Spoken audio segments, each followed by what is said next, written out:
রব্বুল আলামিন তারা জিজ্ঞাসা করার পর কি আমল নিয়ে আসতো? কোরআনওয়ালার কোন আমল নাই। দুনিয়াতে যা আমল করেছিল সেগুলো সহিহ হয় নাই। দুনিয়াতে নামাজ পড়ছে মূর্খ মানুষ, কেমনে নামাজ পড়ে এটাও তার জানা ছিল না। তার শরীরের ভিতরে নাপাক অবস্থায় ছিল, ওই অবস্থায় সে নামাজ পড়ছে। নামাজের মাসআলা মাসাইল তার জন্য কোনো জানা ছিল না। ওই ব্যক্তি কবরে চইলা গেছে। এবার কবরওয়ালা জিজ্ঞাসা করে, কি আমল নিয়ে আসছো দাও। এবার ওই ব্যক্তি কয় যে আল্লাহ, দুনিয়াতে তো আমল অনেক করেছি, এখানে আইসা দেখি জিরো। কি কয়? দুনিয়াতে আমল তো অনেক করছি, কিন্তু এখানে আইসা দেখি জিরো। এখন কথা বলেন, এক ছাত্র যদি অনেক সুন্দর করে পরীক্ষা দিচ্ছে, হাতের লেখা অনেক সুন্দর, কিন্তু স্যার যে প্রশ্ন করেছে প্রশ্নের সাথে উত্তরের মিল নেই, নাম্বার পাবে? কথা বলেন, নাম্বার পাবে? নাম্বারের আশাই করা যায় না। এখন এই বেচারা দুনিয়াতে আমল করছে, কিন্তু আমল মাওলার দরবারে কবুল হয় নাই, রব্বে কারিমরে রাজি করাইতে পারে নাই।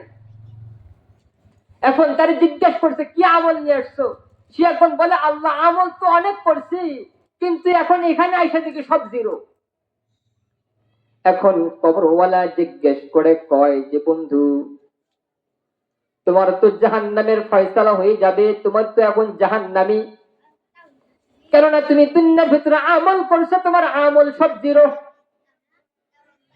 এইবার কোরআন শরীফ সাক্ষী দেয় যে আল্লাহ, আপনি যদি এই ব্যক্তির জাহান্নামে দেন তাহলে আমারও জাহান্নামে দিতে হবে। রব্বে কারিম বলেন, কেন কেন তোমার জাহান্নামে দিব কেন? এই ব্যক্তির তো জাহান্নামের ফয়সালা হইছে, তোমারে জাহান্নামে কি জন্য দিব? এইবার কোরআন শরীফ সাক্ষী দিয়ে কয় যে আল্লাহ,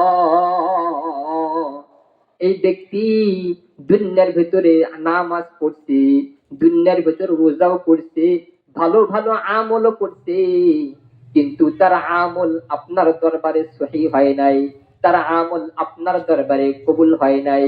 কেননা সে মূর্খ মানুষ, সহি করে আমল করতে পারে নাই। দুনিয়ার ভিতরে ভালো ভালো আমল করেও তার এখন এই কবরে আইসা তার আমল নামা জিরো হয়ে গিয়েছে। কিন্তু আল্লাহ,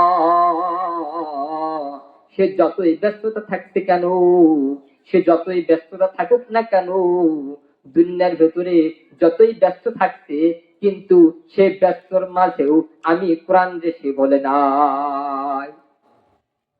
5 ওয়াক্ত নামাজ পড়ছে, আমি কোরআন শরীফ হাতে নিয়ে গেছে। আবার মসজিদের ভেতর থেকে বাড়িতে আসছে, আমি কোরআন যে হাতে নিয়ে আসছে।